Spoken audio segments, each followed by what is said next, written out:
So, ayun guys, dito naman ako sa kwarto sa bathroom maglilinis sa toilet. Ito ang problema pag walang walang faucet yung bathroom. Ito. Ano lang, shower lang, walang yung hahawakan mo lang na shower, wala. So, ang mangyayari nito, kasi walang tubig na pag-anuhan natin, glass kasi yung cover niya, pupunasan ko lang yan ng glass cleaner spray. Yan. Malinis naman kasi lagi naman ako nalilinis. Yan. So, spray. Balik lang yung tap. Ang problema dito ay hindi komportable pag ang bathroom ay walang faucet. Kasi nahihirapan ako. Ayun po yung punas-punas lang. Pupunasan lang ito kasi may mga scale. Kita nyo.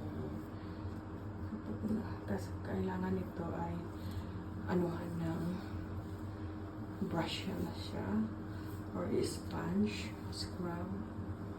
Kasi para matanggal. Pero ano naman, gaano naman siya. Mabablind naman yung stain pag napupunasan ng spray. Let's start. Ito lang yung natin guys, pang spray ito. Ayan. Magamit tayo ng cloth for the glass. Ayan. Lumiwanag na. Kahit punas lang. Perfect talaga. Kasi mahirap na ito yan. Lumiwanag na ang buhok. So next time.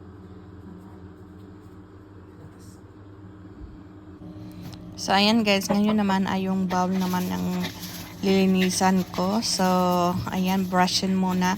Binabad ko na yan ng bleach sa bowl. Tapos yan, kinukuskus ko na para matanggal yung mga dumi-dumi doon sa yung mga dumidikit sa bowl. Tapos, ayun, flush, then tapos punas-punas bago na unang punasan natin ay yung ibabaw. Punasan natin. Ganyan lang pag mahirap maglinis pag walang tubig. Walang faucet sa sa loob ng bathroom at sa toilet. So may faucet naman pero walang kupagkuhanan ng tubig kasi shower at saka yung toothbrush at hugasan ng kamay lang. So, ang ginawa niyan, punas-punas lang. Yan lang sekreto dyan. Punas-punas para, kaso matagalan ako ng pagpunas-punas lang kasi marumi yung basahan kasi, kasi maalikabok. Paulit-ulit yung alikabok, didikit. Yan, dyan ako nahihirapan. So, kaya ang pagpunas natin, kailangan unahin yung ibabaw natin pagpunas. Ayan, para makakuha kayo ng good ratings guys, 5.5 yung star nyo at good feedback. Yan ang anuhin natin linisin.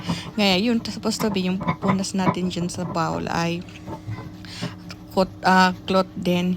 Kaso, wala na silang extra cloth gaya ng ginagamit ko na orange. Kasi ayaw ko naman na panglinis sa iba.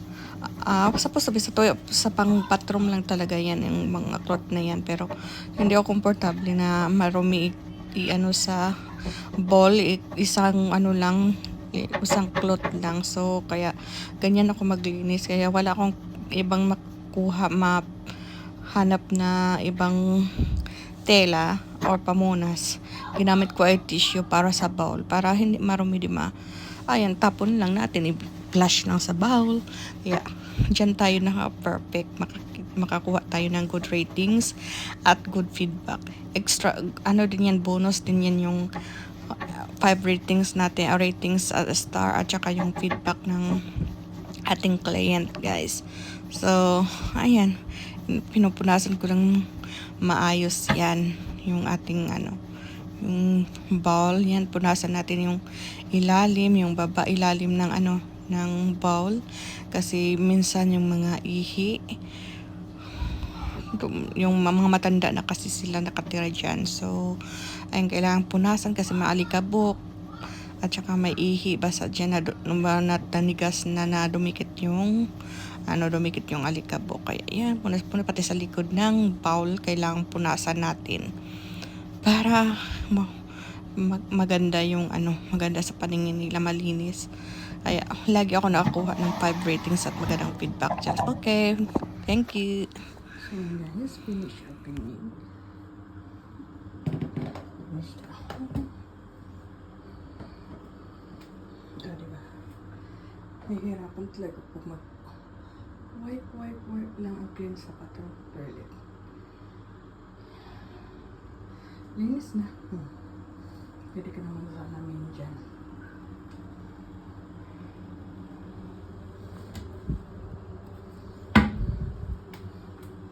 Diba? Yung kapag yung doors, parang hindi kumapot.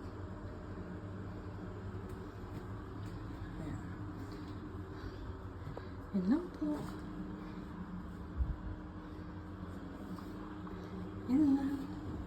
Thank you for watching.